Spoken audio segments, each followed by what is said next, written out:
सर्वांना नमस्कार। आज आपण शर्तीने खिंड लढवली या पाठावरील काही वस्तुनिष्ठ प्रश्न पाहणार आहोत। तुम्ही जर या चॅनलला नवीन असाल तर आत्ताच सबस्क्राइब करा। अफजल खानाच्या वधानंतर शिवरायांनी विजापूरच्या ताब्यातील कोणता किल्ला जिंकला? दिलेले पर्याय काळजीपूर्वक वाचावेत।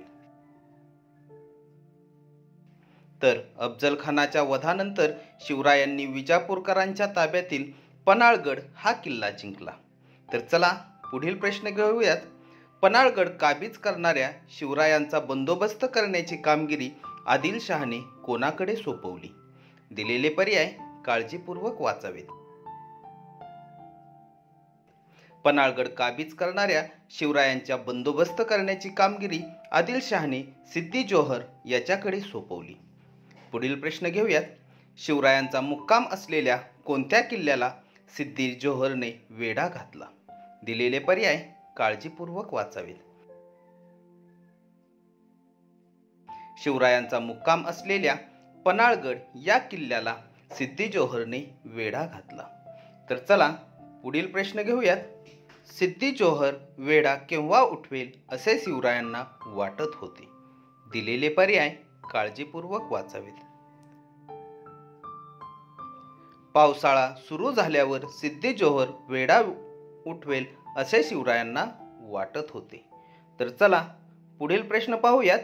पन्हाळगडावरची शिदोरी संपत आली असताना शिवरायांनी सिद्दी जोहरला कोणता निरोप पाठवला?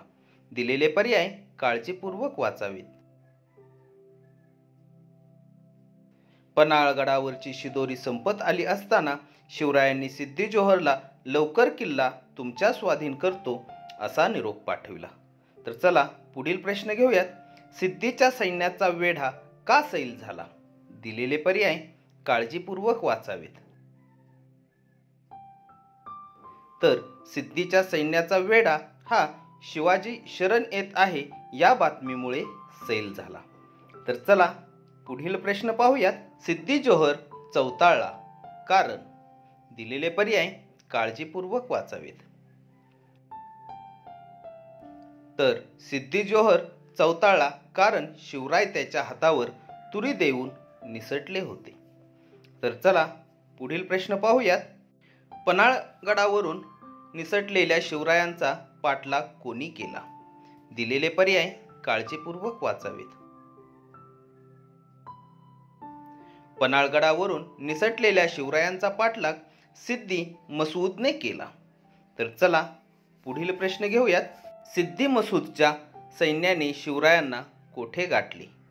दिलेले पर्याय काळजीपूर्वक वाचावेत। सिद्दी मसूदच्या सैन्याने शिवरायांना पांढरपाणी ओढ्याजवळ गाठले। तर चला पुढील प्रश्न पाहूयात। बाजीप्रभूला असे वाटत होते की शिवरायांचे जीवित धोक्यात येणे म्हणजेच?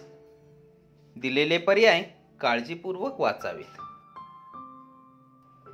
तर बाजीप्रभूंना असे वाटत होते की शिवरायांचे जीवित धोक्यात येणे म्हणजेच सारे स्वराज्य धोक्यात येणे।